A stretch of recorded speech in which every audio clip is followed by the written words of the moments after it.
E por falar em eleições, a gente estreia aqui no Jornal do Dia um novo quadro. É uma mesa redonda sem a mesa redonda sobre as eleições 2024. Lógico que eu estou muito bem acompanhada. Aqui ao meu lado, o nosso comentarista do Jornal do Dia, Walter Fonseca.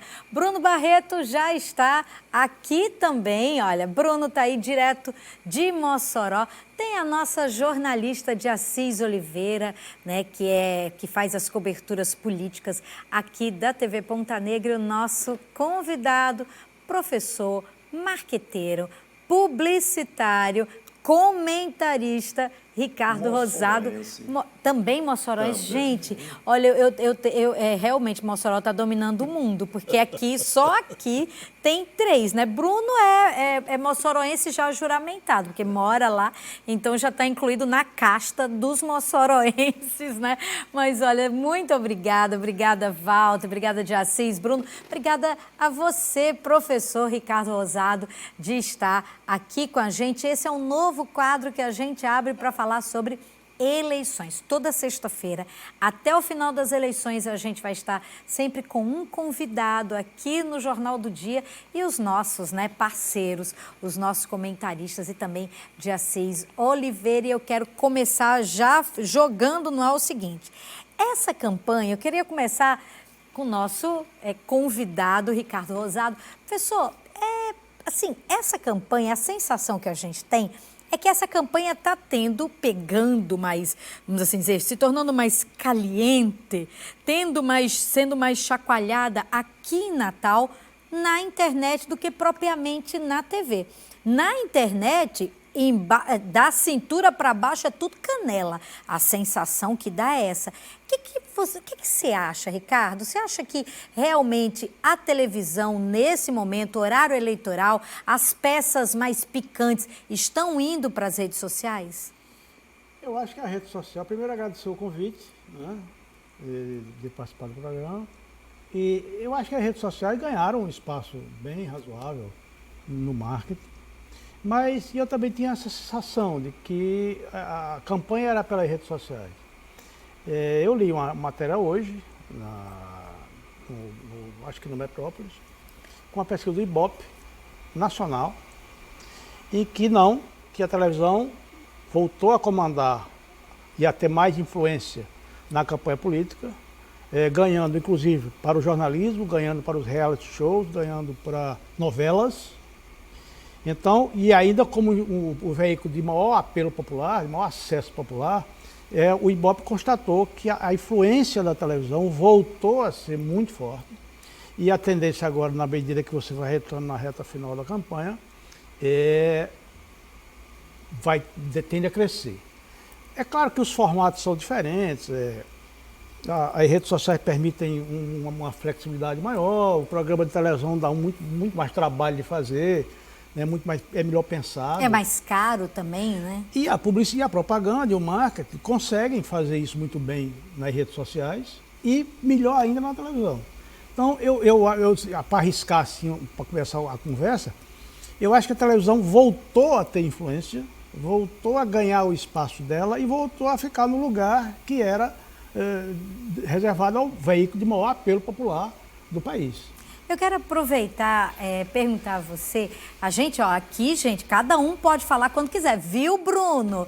Quando você quiser, aqui não vai ter mais 2 minutos, quando você quiser também pode entrar. Mas tem algo que está chamando muita atenção nessa coisa da gente ver cada vez menos a campanha nas ruas, porque as grandes carreatas, passeatas, acabou, né? Você no máximo vê carro de som com os candidatos ali a proporcional, né? Mas majoritário mesmo, a gente não vê mais. E aí, Walter, uma coisa que está me chamando muito a atenção é isso que Ricardo acabou de colocar, desse manejo dos marqueteiros em relação a transformar a campanha, mesmo na TV, numa campanha com viés de redes sociais, com viés de internet. E quem está estrelando isso é o candidato Carlos Eduardo Alves, que assumiu o seu, né, o que era um apelido que era dito pelos seus adversários como forma pejorativa, a história do cabeção. Eu, né, particularmente, assim, lembro quando eu fui vice-prefeita, assim, esse nunca foi um nome que ele gostou de ser chamado.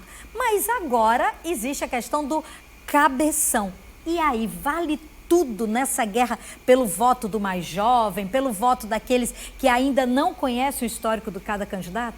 Parece que vale tudo, inclusive descer do salto, né? Principalmente quer se mostrar agora uma possibilidade. Boa tarde, Ricardo, seja bem-vindo. Boa tarde, Assis, minha querida âncora. E Bruno, fale com ele, por favor. Não, Bruno. Bruno está ali. Bruno, claro, fale aí, com Bruno, ele. Viu? E isso realmente mostra que é essa preocupação. Por quê? Porque a rede social ela é muito intensa e ela é muito rápida. A rede social molha o dia todo. A televisão e o rádio tem aqueles horários previstos. Não é? Então, essa velocidade alimenta que, quando chega na hora da programação de rádio e televisão, vai ver com mais profundidade. Então, a rede social, na minha leitura, Ricardo, você é expert na área, eu não sou apenas curioso, mas na minha leitura, a rede social é quem está alimentando também essa curiosidade na televisão.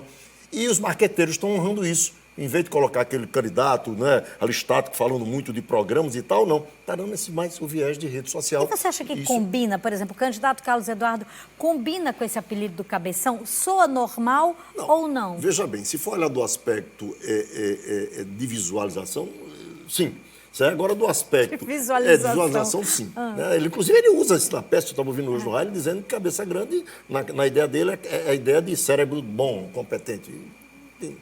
Há controvérsias, né? Mas eu acho que ele, assumindo isso, ele está dando um molejo, né? Aquele molejo que ele nunca teve, e o marqueteiro convenceu a dar aquele molejo para tornar aquele, ei, cabeção, né? Torna-se aquele cara mais próximo, tá?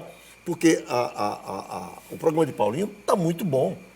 Eu acho que o marqueteiro, acho que a Alexandre deu uma na jugular com aquela senhorinha lá com o ferro e para de mimimi, Carlos Eduardo, aquela coisa.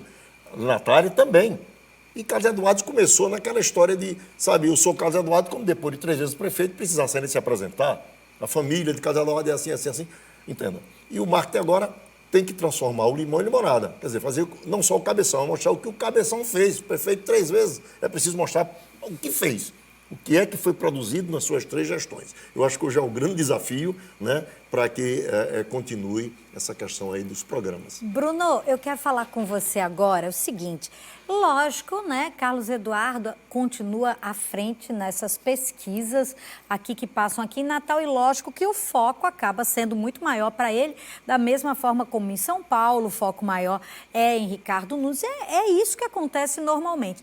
Mas uma coisa que eu queria te perguntar, Bruno, ontem, mas a internet foi encharcada, foi assim, todos os blogs, todo mundo mostrou a mesma imagem. Carlos Eduardo num terreiro de Umbanda, ali recebendo passe e tal. E muito foi questionado porque o vice de Carlos Eduardo é da Assembleia de Deus, Jacó Jacome, que é um daqueles que foi dito desde o começo. Não, Carlos Eduardo tem aqui alguém conservador, alguém evangélico. Você acha que essa coisa que já vem, que inclusive Natália Bonavides ganhou o direito de continuar dizendo que Carlos Eduardo votou em Bolsonaro, né? Até foi tentado, né? A assessoria jurídica de Carlos Eduardo tentou tirar, não conseguiu. A justiça determinou que pode se considerar sim, que pode se continuar dizendo que, na propaganda de Natália, que ele votou. Um tempo muito curto de uma semana, né? Isso, exatamente. E aí, eu quero te perguntar, essa dualidade, quer dizer, a pessoa tem o vice evangélico, mas está ali, né, num terreiro, no caso de Umbanda, e ele também pedindo voto para Bolsonaro, enfim, tudo isso acaba atrapalhando o candidato, toda essa dualidade, Bruno? Boa tarde, Micala. Boa tarde a todo mundo que acompanha o Jornal do Dia, esse debate super interessante. Uma satisfação estar aqui conversando com vocês.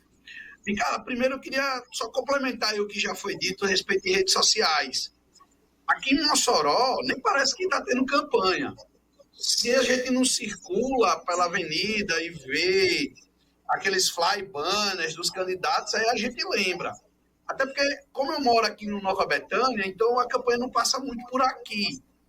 Ela é mais concentrada na periferia, nos bairros periféricos.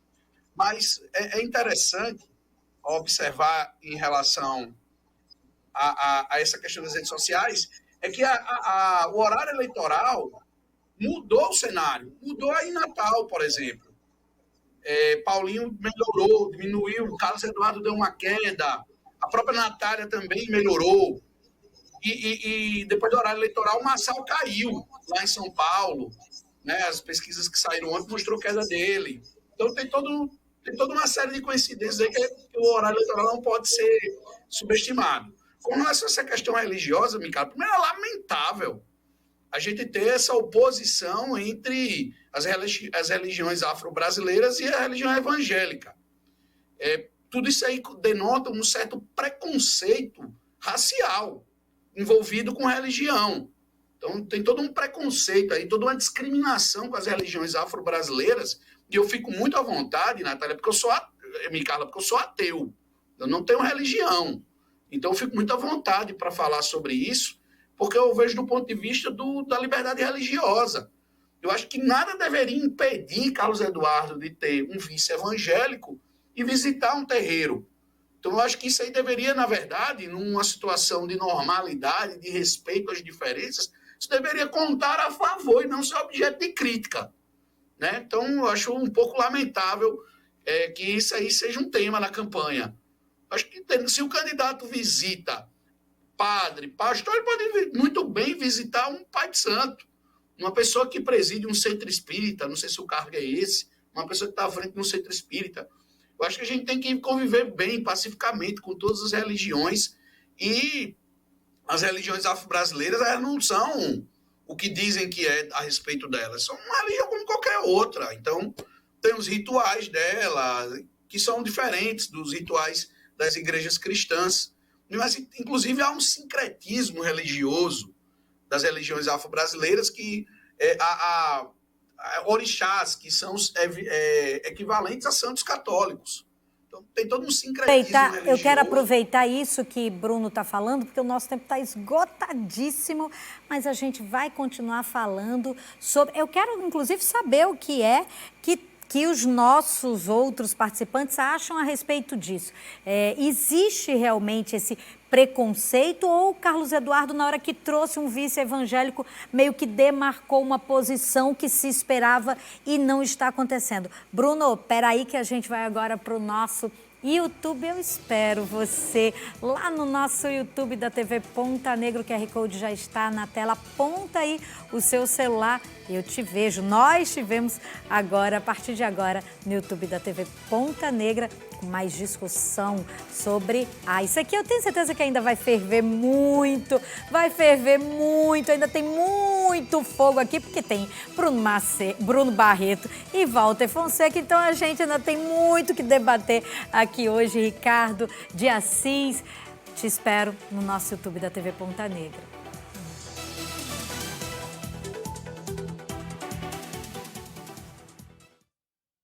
E agradecer a você que acabou de chegar aqui no nosso YouTube da TV Ponta Negra. A gente está falando sobre tudo que está acontecendo na campanha e o que foi mais comentado ontem nas redes sociais, que foi a saída do candidato Carlos Eduardo Alves a um terreiro de Umbanda, junto com um outro vereador, o vereador Luciano, que foi junto com ele. E a gente está falando sobre isso. Eu quero aproveitar o que Bruno falou e perguntar a você, de Assis, você acha que existe realmente um preconceito explícito nessa ida de Carlos Eduardo, ou as pessoas, quando ele escolheu um vice evangélico, já se imaginava que ele teria uma posição mais ligada às causas e aos valores dos evangélicos? Olha, eu acho que, na minha opinião, que o segmento evangélico em si, ele está meio que dividido, até porque, partindo aqui para a Assembleia de Deus, o dirigente geral da Assembleia de Deus, ele está recebendo todo mundo. Ele recebeu o Paulinho Freire com Joana Guerra, ele recebeu o Carlos Eduardo junto Pastor Martim, no caso. O Pastor Martim.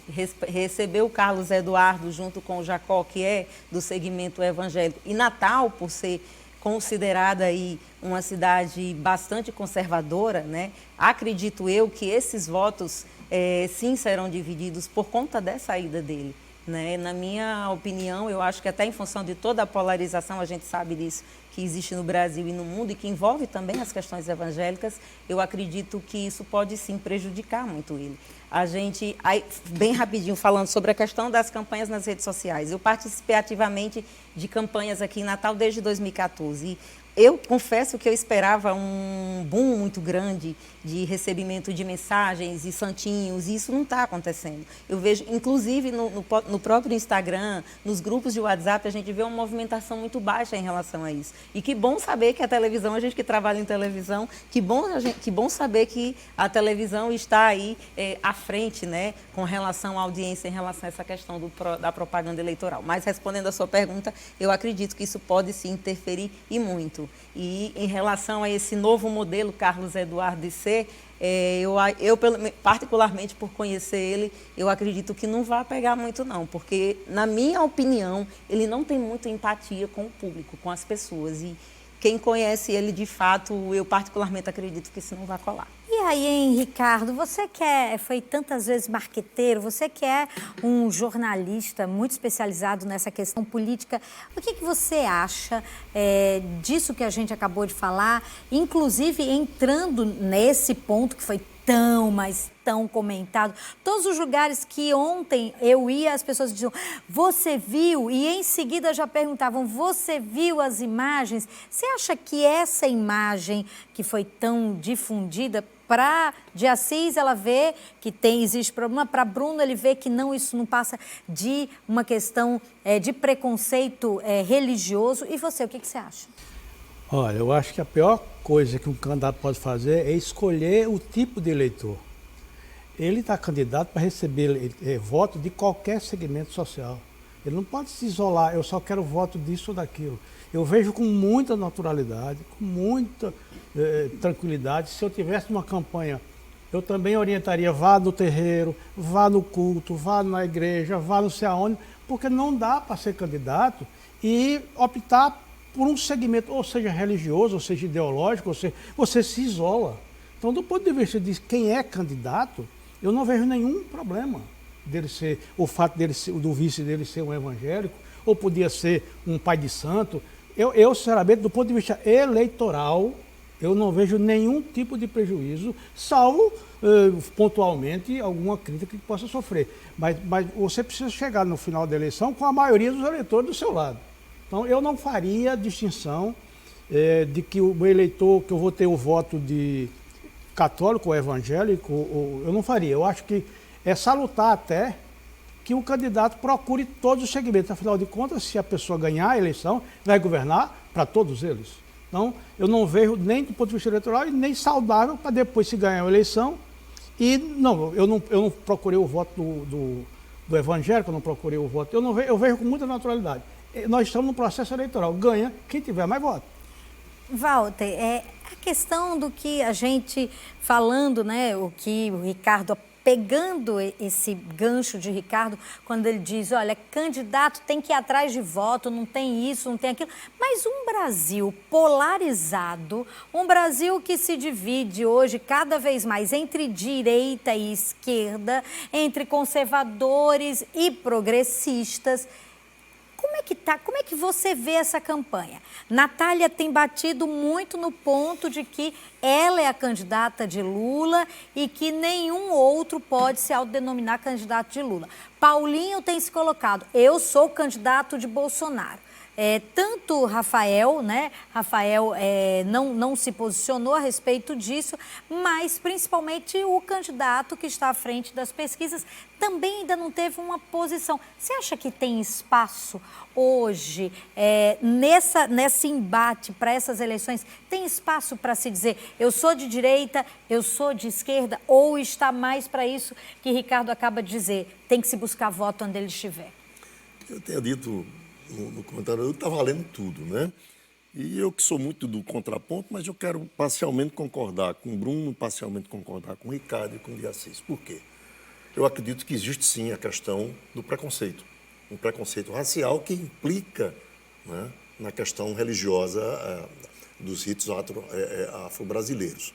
Concordo também com o de Assis quando diz que essa dimensão de campanha que é veiculada vai sim trazer influência de abandono de voto evangélico para o candidato. Por quê? Porque e quero também concordar com o Ricardo, quando ele disse que eu sou candidato para todo mundo. Sim, mas a grande questão é como isso é startado. Por que é que esse start torna-se maior? Porque a campanha de Carlos Eduardo, o próprio Carlos Eduardo, ele já qualificou que o vice seria para poder configurar, trazer o apoio do evangélico. Se não tivesse dado essa conotação, tudo bem. Todos são eleitores. Mas a hora que ele configurou, que ele buscou o povo evangélico, trazendo um evangélico de carteirinha, vamos usar assim um termo comum para que o eleitor comum entenda, ele estava dando uma ideia de preferência. Ele não disse assim, eu vou trazer Jacó porque é o mais qualificado para me ajudar, ou porque temos mais interação. Mas não, o que é que ele disse? Eu vou trazer Jacó porque eu quero trazer, quero fortalecer o movimento evangélico. E na hora que ele dá a entender que quer fortalecer o espaço evangélico, e aí fortalece, de certa forma, com a presença, o espaço de Umbanda, realmente vai causar confusão na cabeça do eleitor evangélico. Eu não tenho a menor dúvida. Agora, ele está no direito de buscar? Claro, tem que ir à toa, ele não pode discriminar. Se ele foi ao movimento evangélico, se ele foi à Igreja Católica, ele tem que ir, com certeza. E política se faz somando e multiplicando. Quem faz política diminuindo e dividindo, vai para a lona. Não tenho a menor dúvida quanto a isso. Eu quero agora aproveitar, voltar a Bruno Barreto. Eu já ia perguntar outra coisa a você. Fala, Bruno. Fala, porque eu quero lhe perguntar outra coisa. Fala que eu te escuto. Fala que eu te escuto. Essa associação do evangelho, essa oposição do evangélico em relação à religião afro-brasileira, ela é muito fomentada por pastores. Quem não, sempre que você pegar, fala que eu te escuto, essas coisas aí que tem programa, eles sempre satanizam as religiões afro-brasileiras. E dentro disso incute um preconceito. Então, de tanto ter pastor dizendo isso, muita gente automaticamente já associa como algo que vai queimar ele com os evangélicos. Eu creio que pode até ter alguns problemas, mas não necessariamente. Ele está em queda por outro, ele vai cair nas pesquisas, está demonstrando aí um sinal de queda em algumas, não em todas, mas eu acho que ele vai cair muito mais pela propaganda negativa dos adversários. Eu acho que Paulinho Paulinho e Natália estão batendo nele ao mesmo tempo. Então, Paulinho diz que ele é petista, Micarla diz que ele é lulista. Meu Deus do céu, Micarla não está nessa eleição, Bruno Barreto, Natália. Eu disse agora, Bruno, Micarla não consta. Ele não está me escutando? Ele tá me escutando? Eu estou dizendo, Micarla não consta nessa eleição. Micarla foi na eleição de 2008. Agora, Natália, não troque as bolas. Bruno Barreto. Bruno, agora deixa eu te perguntar. Você começou já a falar de algo que era o que eu ia te perguntar. Você acha que começou a propaganda na televisão, né, no rádio, nas redes sociais, e aí a gente vê esses números sendo alterados nas pesquisas. Quer dizer, teve uma crescida muito interessante do candidato Paulinho Freire, também cresceu nas pesquisas a candidata Natália Bonavides. Você acredita que realmente, olhando essas pesquisas, olhando os primeiros dias dessa campanha eleitoral, vai ter segundo turno em Natal? A tendência é que haja. As últimas pesquisas indicam que tem segundo turno. Eu estou para escrever uma matéria no meu blog, não deu tempo de fazer ontem, eu tentarei fazer hoje para publicar amanhã, mostrando a divergência entre dois institutos que fizeram as pesquisas no mesmo período. Então, há uma divergência desses institutos, mas tem um que eu acho que me passa mais uma impressão de que vai ter segundo turno, porque ele traz os gráficos, mostra, tanto passa uma impressão de que realmente há uma tendência aí de queda. Eu acho que Paulinho cresce mais do que Natália nesse momento, e a gente precisa pontuar que Paulinho fez uma pré-campanha impecável. Ele fez uma pré-campanha de manual. Primeiro, ele conseguiu agregar apoios. Segundo, ele achou um eleitor nichado para que impulsionasse ele, tirasse ele do traço. Então, ele conseguiu ali amarrar o eleitor bolsonarista, que aí em Natal é grande, ele conseguiu impulsionar. Que é um erro, por exemplo, que Genivan Vale e Laurence Amorim cometem em Mossoró. Porque Laurence, ele não conseguiu fazer o discurso, não conseguiu fazer o meia-culpa pelo apoio a Bolsonaro em 2022, não fez um discurso que agradasse o campo progressista e ele está com dificuldades. Genivan, idem. Genivan, apesar de estar se colocando como candidato de Bolsonaro, Genivan está falando em diálogo. E bolsonarista não quer ouvir diálogo, ele quer fake news, ataque às instituições, Alexandre de Moraes, e Genivan não tem esse perfil, ele tem um perfil de um discurso mais técnico. Então ele também tem tido dificuldade para crescer. Enquanto isso, o Alisson consegue pegar voto dos dois lados. Paulinho fez diferente. Ele estava lá atrás, fez o discurso nichado para o bolsonarista, foi contra a PL das fake news, foi contra a regulamentação de rede social, e quando ele conseguiu se alinhar ali com os bolsonaristas, em Natal há um campeonato para ver quem é o candidato mais bolsonarista, né? Todo mundo, a imprensa de Natal promove esse campeonato para ver quem é o mais bolsonarista em Natal, como se ser bolsonarista fosse uma grande virtude, né? Pregar contra as instituições, atacar minorias, como se isso fosse virtuoso. Então há esse campeonato aí em Natal, que é um campeonato bem curioso, que até em Parnamirim faz algum sentido, mas em Natal nem tanto.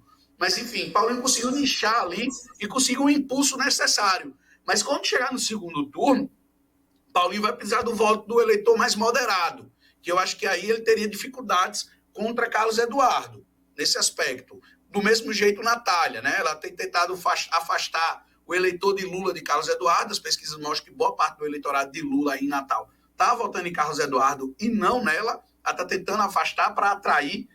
E se ela for o segundo turno com Carlos Eduardo, o eleitor bolsonarista vai automaticamente, que está com o Paulinho, vai automaticamente para Carlos Eduardo. Então, o cenário ideal aí, tanto para Paulinho como para Natália, seria eles dois se enfrentando. É verdade. E aí? Quem vai enfrentar quem? Alguém começa aí a jogar a sorte, como dizem, que, né, joguem os dardos. E aí? Quem vai para o segundo turno? Vocês acreditam, todo mundo aqui acredita que vai ter segundo turno? Eu acredito que sim. Eu também acredito. Agora, eu queria começar falando pelo seguinte, vamos aqui, Paulinho e Natália, a gente está diante de dois candidatos que nunca perderam eleição. Natália, a gente conhece, quem conhece a trajetória política dela... Eleições proporcionais, eleições proporcionais, né? Então, assim, é aquele tipo de candidato que não entra para perder, né? Eu, particularmente, nunca vi Paulinho entrar em uma campanha para perder. A gente que acompanha ele também sabe disso. E eu acho que seria realmente, como o Bruno falou, uma disputa muito interessante, né, entre um e outro. Com relação ao que o Bruno falou em relação a Paulinho, atrair aliados, uma das coisas que mais me surpreendeu no palanque de Paulinho Freire foi a ida de Stevenson Valentim. Inclusive, no evento de pré-candidatura de Paulinho, eu perguntei a ele, eu disse, senador, o que foi que mudou? Porque em 2020, acho que 2018, o senhor se elegeu com aquela teoria de que não se aliaria com ninguém, que não pediria voto a ninguém. E o senhor está aqui, junto com todos eles, inclusive pedindo voto, como a gente está vendo na propaganda eleitoral. E ele me respondeu, então foi até um vídeo que viralizou quando eu cheguei aqui na TV, o vídeo já estava no meio de um dele dizendo, eu aprendi que na política a gente precisa deixar o ego de lado. Quem disse isso foi o Stevenson Valentim. Sobre o que Bruno falou, né, eu só faria Você vai concordar ou discordar? Não, fazer um contraponto. Mas contraponto quer dizer o quê? Né? Assim, concordar ou discordar? Não, para discordar. Para discordar, porque Bruno coloca assim como se fake news, como se narrativas não muito verdadeiras fosse uma característica da direita. Ele botou o bolsonarismo, mas na verdade é a direita. E aí aquela velha história está lá de trás, assim, você joga no adversário aquilo que você é. Então eu acho que a esquerda criou no Brasil faz muito tempo, desde os relatórios, lembra que os dossiês, os famosos dossiês, né? O nós e eles. Então eu acho, sabe, que não é bem só por isso. O quadro de Natal ele é peculiar, né, por vários aspectos. Por que é importante eu vejo hoje, digamos, a vinda de Lula a Natal? A vinda de Lula a Natal, que eu não acho muito fácil, por quê? Porque tem São Gonçalo do Amarante aqui do lado, que precisa dele, que ele não pode ir lá, porque o candidato do PT, mas tem um candidato de uma senadora que é da base dele, uma das mais fiéis, dificilmente ele irá lá pedir voto contra o marido de Zenaide. Você não acredita que ele venha pedir voto para Heraldo? Não é que eu não acredito, eu não acho fácil. Agora, mas era o normal, né? Isso, afinal de contas. Mas a grande Natal, veja bem, Bolsonaro aqui veio e o que aconteceu? Ele foi a Extremóis e Jussara deu uma decolada que, vupt, certo? Parnamirim, Salatiel encostou. Lula vindo a Natal, obviamente que ele vai influenciar sim. Por quê? Porque a governadora tem a rejeição de quase 70% de Natal. O Lula ainda tem aprovação. Eu digo ainda tem porque eu não sei se vai continuar tendo, porque tem tido a reação. Mas ele vai abocanhar quem? Ele vai trazer quem? Ele vai atrair quem? Eleitor da centro-direita, da direita? Não. Ele vai certamente atrair aquele eleitor da centro-esquerda ou da esquerda que está lá com o Carlos Eduardo. Então, quem tem que pedir a Deus para Lula não vir a Natal é Carlos Eduardo, no meu entender. Porque ele poderá jogar para um segundo turno bem diferente do que todo mundo está pensando. A vida de Lula Natal pode muito bem criar um segundo turno que pouca gente admite que pode acontecer. Só fechando o comentário. E pouca gente admite que pode acontecer, quer dizer o quê? Natália e Paulinho. Natália e Paulinho Isso. Tirando o Carlos Eduardo. Isso. Pode achar que eu sou louco até. Agora, vamos aguardar. Deixa a vinda de Lula Natal. Tá? Agora, segundo turno, gente, eu não tenho nenhuma dúvida, cara. Eu queria aproveitar toda a campanha que aconteceu Bruno já levantou a mãozinha, ó, professor. Toda a campanha, eu vou colocar um tema novo aqui. Toda a campanha aqui do país, você diz o seguinte: não vamos federalizar a campanha. Isto é, uma campanha municipal, o assunto é municipal. A campanha de São Paulo está fazendo o contrário. Está fazendo o contrário, está municipalizando a campanha a partir de São Paulo. A questão que a gente não se preocupa, e eu venho olhando isso com algum cuidado, é a eleição proporcional. O parlamento adquiriu uma força muito grande de 88 para cá, cada vez mais belisca o orçamento. Nós vivemos um semi-parlamentarismo, um semi-presidencialismo e um semi-judiciário recentemente. Pois bem, quem é que está preocupado? De onde? Se você pegar o perfil da Câmara Municipal de Natal, só tem um representante que eu me lembro, Walter, das famílias tradicionais, que é Felipe Alves. Que é Felipe. O restante veio de comunidades. Sim. Essa mudança de foco, com o parlamento cada vez mais forte, beliscando cada vez mais dinheiro, esse trabalho de comunidade é apenas o trabalho do candidato que presta serviço, que se dedica àquela região, ou tem outras coisas não tão republicanas? Ou estes perfis que estão nascendo não são exatamente só com interesse eleitoral? Abocanhar o legislativo é um caminho que tem sido traçado no país inteiro. Eu acho que devia prestar atenção à eleição proporcional, porque nós podemos ter um parlamento municipal com um controle que não do eleitor. Sim, você fala, mas quando você fala isso, quer dizer o quê? Com um controle vindo de grupos empresariais, de grupos políticos, de facções criminosas, o que você está levando aí? Eu acho que dois segmentos vão dominar: as religiões e o crime organizado. As facções. O que se houve de história de financiamento de dinheiro rolando. É verdade, é verdade. Então, esse perfil do parlamento, eu tenho pena do prefeito, seja ele quem for, se configurar o que está sendo discutido no país inteiro, que é a dominação das políticas públicas por parlamentares, que não necessariamente têm o espírito público ideal. Vamos separar esse tema rapidinho. Veja bem, outra coisa... Olha, Bruno está na sua frente. Eu sei, mas só para não perder aqui, Bruno, porque essa questão hoje do legislativo forte, que isso, em um certo momento, vai também migrar para os estaduais e para os municipais, para as assembleias e para as câmaras, não tenho nenhuma dúvida quanto a isso, mas é um fato novo. É que antes o candidato dizia para o eleitor: olha, eu sou candidato do presidente, eu sou candidato do governador, porque ele é quem dava verba, quem trazia. Hoje não é mais assim. Hoje, o candidato que tem um grande número de parlamentares federais no apoio tem que transmitir ao eleitor a importância disso, porque são eles que estão concentrando as emendas parlamentares e que estão levando diretamente até através de PIX. Imagina a facilidade que tem. Então, isso hoje é um ponto muito importante, tá certo? Que não se pode perder de vista, né? E que nesse ponto aí, mais uma concordância com o Bruno, é que Paulinho foi hábil em fazer isso, porque ele disse assim: eu vou logo me proteger, porque eu tenho um governo do Estado que eu eleito, não estamos do mesmo lado. Eu tenho um presidente da República que eu eleito do mesmo lado. Mas eu tenho 5 deputados federais, eu tenho 2 senadores, que aí sim, esses estarão me dando suporte. Bruno, levantou a mão. Aqui a gente está com 2 professores, eles entenderam. Quando alguém levanta a mão é porque quer falar. Fala, Bruno Barreto. Eu, como um bom aluno, vou agora fazer um contraponto do contraponto. Primeiro, professor Walter, e tem a direita e tem a extrema-direita. O bolsonarismo é a extrema-direita no Brasil. A gente não pode colocar no mesmo balaio pessoas de direita que são moderadas com aquelas atrocidades que Bolsonaro e seus seguidores costumam falar e pregar. Né? A direita normal, a direita formal, a direita institucional, democrática, ela tem uma pauta econômica, liberal, mas ela não entra nas atrocidades que o bolsonarismo entra. Então, há essa diferença. O segundo ponto do contraponto, professor Walter, é que é um fato objetivo. Quem é contra criar regras de civilidade nas redes sociais é o bolsonarismo. Quem é contra a PL das fake news é o bolsonarismo. Então, quando o Paulinho, que é um sujeito considerado moderado, passou a se posicionar contra essas propostas, ele se alinhou com o bolsonarismo. Então, isso é um fato objetivo. Inclusive, o próprio Paulinho está alegando que foi vítima de fake news do bolsonarista Sargento Gonçalves. E o mais inacreditável nessa história é que Sargento Gonçalves não mentiu. Afinal de contas, Paulinho não assinou o pedido de impeachment de Alexandre de Moraes. Só que senão foi Gonçalves e Girão, que são mais bolsonaristas até do que Bolsonaro.